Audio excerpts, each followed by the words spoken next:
Devenir charismatique quand on est une femme, c'est également booster son énergie féminine.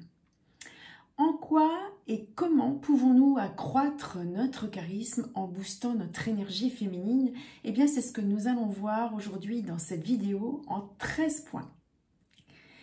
Bonjour et bienvenue sur ma chaîne, je suis vraiment ravie de vous retrouver aujourd'hui. Mon nom est Catherine, je suis coach en charisme et j'aide les femmes en particulier à rayonner davantage, à prendre confiance en elles, à se réaliser et donc tout simplement à s'épanouir. Certains grands coachs américains spécialisés en charisme considèrent que Marilyn Monroe était charismatique. En fait, on cite souvent cet exemple, il cite souvent cet exemple de Marilyn qui est dans une gare à New York, qui est en train d'attendre son train. Elle est donc sur le quai. Le quai est très, je dirais, fréquenté parce que c'est une heure de pointe, il y a beaucoup de monde et personne ne la remarque. Et donc à ce moment-là, elle est vraiment Norma Jean. Hein. Et quand le train arrive, quand son train arrive, elle commence à se mettre en mouvement et soudain, sur le quai, à côté d'elle, il y a une personne qui la reconnaît. Et donc évidemment, oh regardez, c'est Marilyn, c'est Marilyn.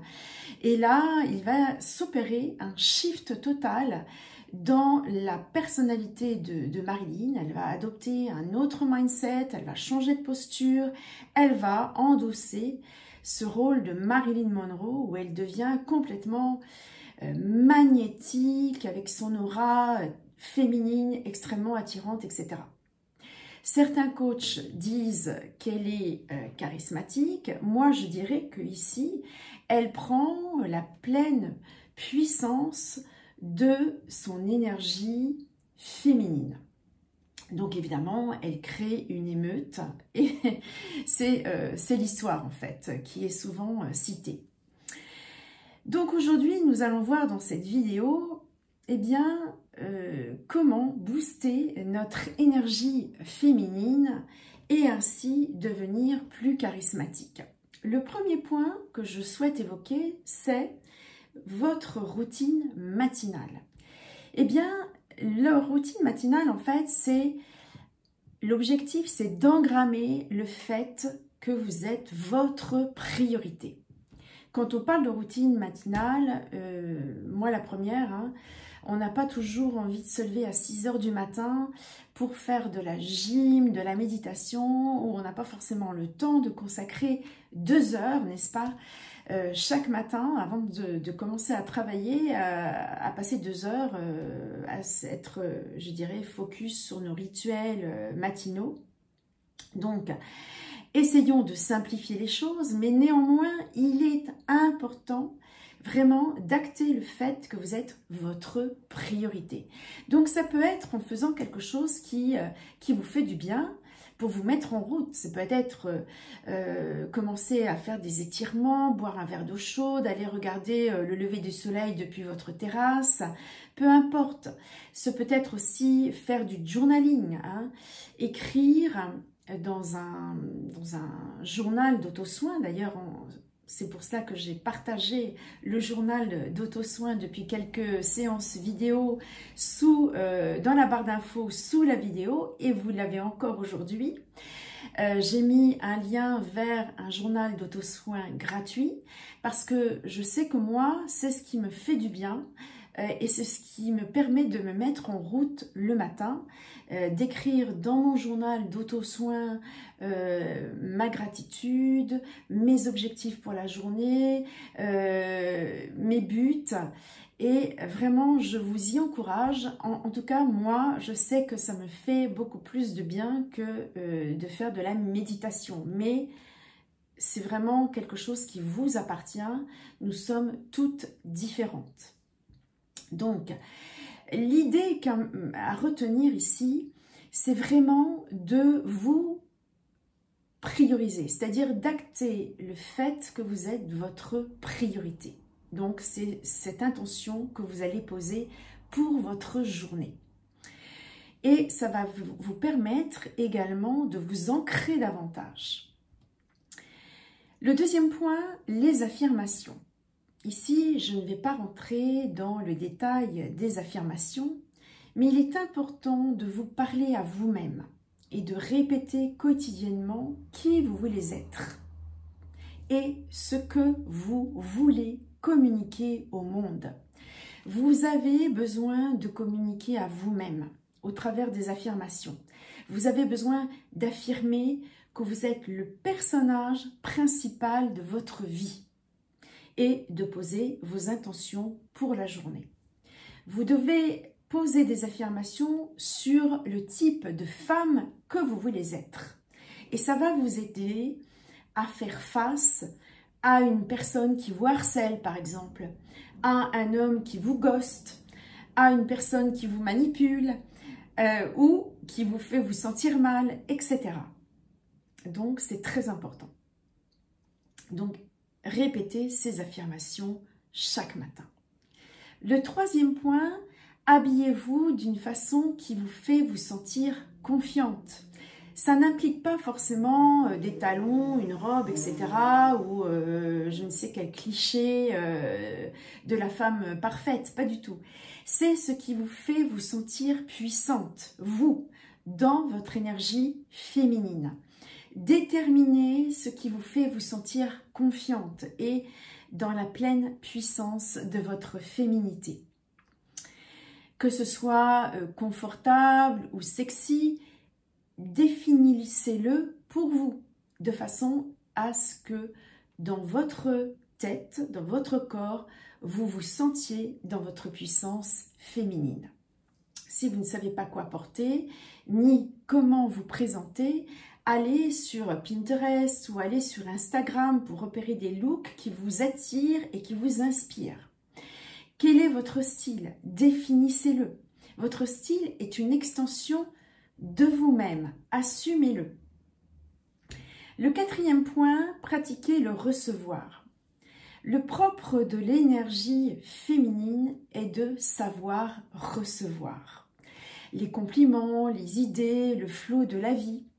Si vous êtes dans une énergie masculine, vous passez votre temps à mettre en place des choses, des stratégies pour vous, pour les gens, pour qu'elles aient lieu en fait. Vous êtes totalement dans l'action. Mais apprenez plutôt à être et non pas à faire. Apprenez à être dans votre énergie féminine. Ne poussez pas les gens à faire des choses pour vous, à faire des choses qu'ils n'ont pas envie de faire. Sachez recevoir les compliments. Remerciez simplement la personne. Mais si quelqu'un vous dit « Non merci, je ne souhaite pas passer du temps avec toi », acceptez-le aussi. Ok, cette personne ne veut pas passer du temps avec moi. Accueillez votre émotion, mais restez calme. Et surtout, ne le prenez pas personnellement. Quand une personne de votre connaissance est plutôt impolie avec vous, recevez-le. Il ne vous priorise pas, recevez-le aussi. Ok, nous ne nous verrons plus, point barre. Ne vous accrochez pas. Cela ne doit en aucun cas remettre en question votre valeur. Et évitez de vous justifier. Évitez de chercher à convaincre l'autre. Vous prenez conscience des choses, mais vous ne les forcez pas. Vous ne les forcez. Si vous les forcez dans un sens, ça ne vous servirait pas au final. Donc, vous ne cherchez pas à modeler le monde dans ce qu'il n'est pas. Le rejet fait partie de la vie. Apprendre à y faire face vous rend plus forte, plus résiliente et surtout plus alignée avec vos propres aspirations et donc avec ce qui est bon pour vous. Cinquième point, posez vos limites avec grâce évidemment, mais aussi avec fermeté. Vous n'avez pas non plus à assommer les gens avec vos limites. Vous devez juste les avoir, car vous connaissez votre valeur. Soyez sûr de votre valeur. Soyez sûr de vous. L'essence de la féminité n'est pas de lutter pour acquérir des choses, mais plutôt de dire non à certaines choses. Donc, quand quelque chose n'est pas pour vous, dites simplement non, ça n'est pas pour moi, non merci. Et ne vous sentez pas mal avec ça. Ne vous sentez ni redevable, ni obligé de vous excuser, ni de vous justifier.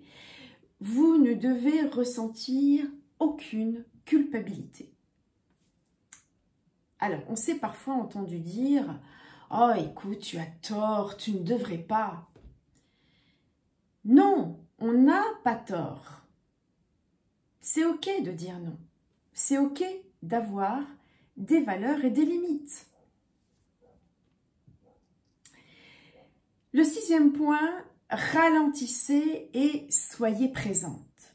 L'énergie féminine prend toute sa valeur quand vous n'êtes pas pressé, quand vous n'êtes plus dans l'urgence et que vous pratiquez au quotidien la présence à la vie.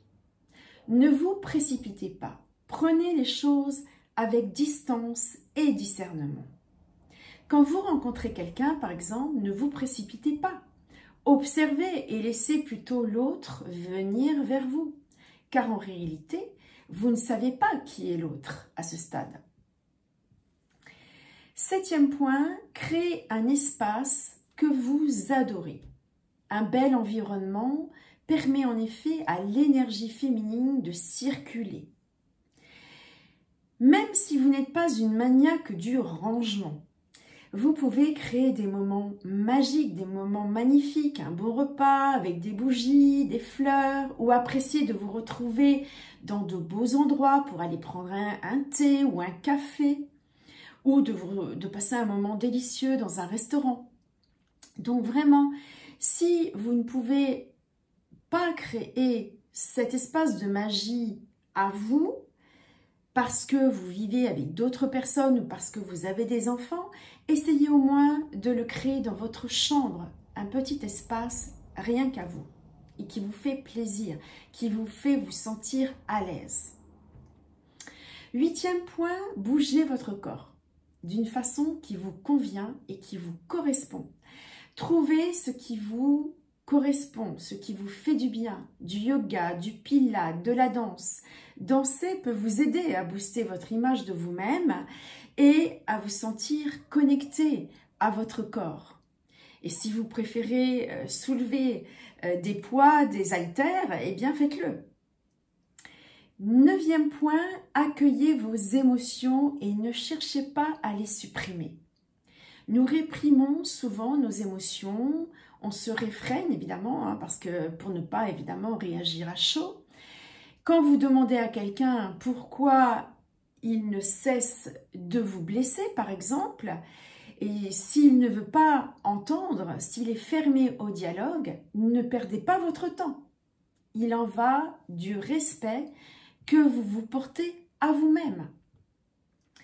Mais ne faites pas non plus comme si tout était ok, comme si finalement tout allait bien.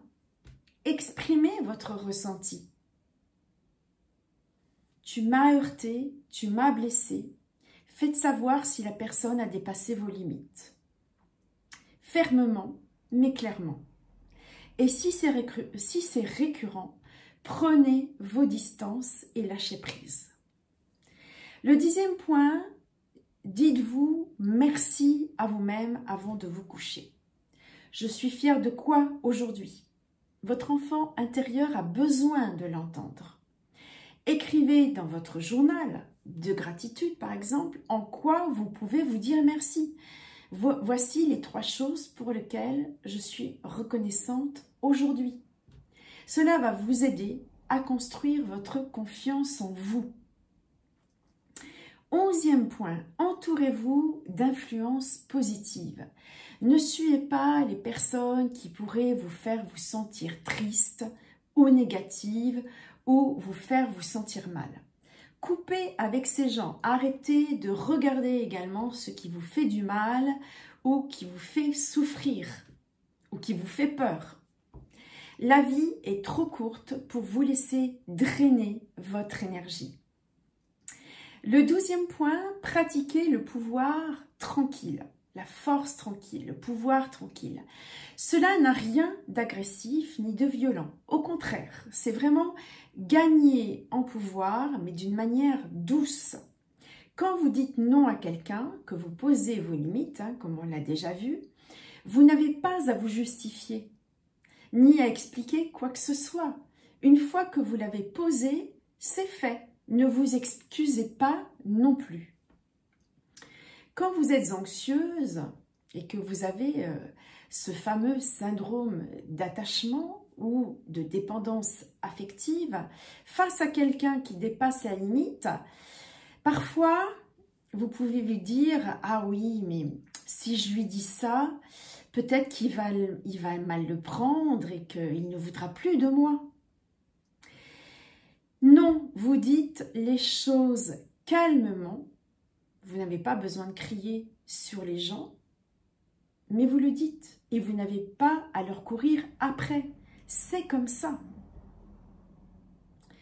Et le 13e point, investissez en vous-même. Les cours, les formations, les livres, les soins. C'est comme ça que vous développez votre énergie féminine. Vous êtes là pour inspirer. Inspirez votre mari, inspirez vos enfants, inspirez votre compagnon. Vous êtes là pour inspirer par votre magnificence, car quand vous vous remplissez de votre valeur, vous avez quelque chose à communiquer et à donner en retour. Ce n'est pas en faisant trop, ni en donnant trop, que vous vous valorisez. Non. Soyez celle dont l'énergie féminine inspire, tout simplement. Merci de m'avoir écouté, merci de liker et merci de vous abonner. Je vous dis à très vite dans une prochaine vidéo. D'ici là, prenez bien soin de vous. À bientôt.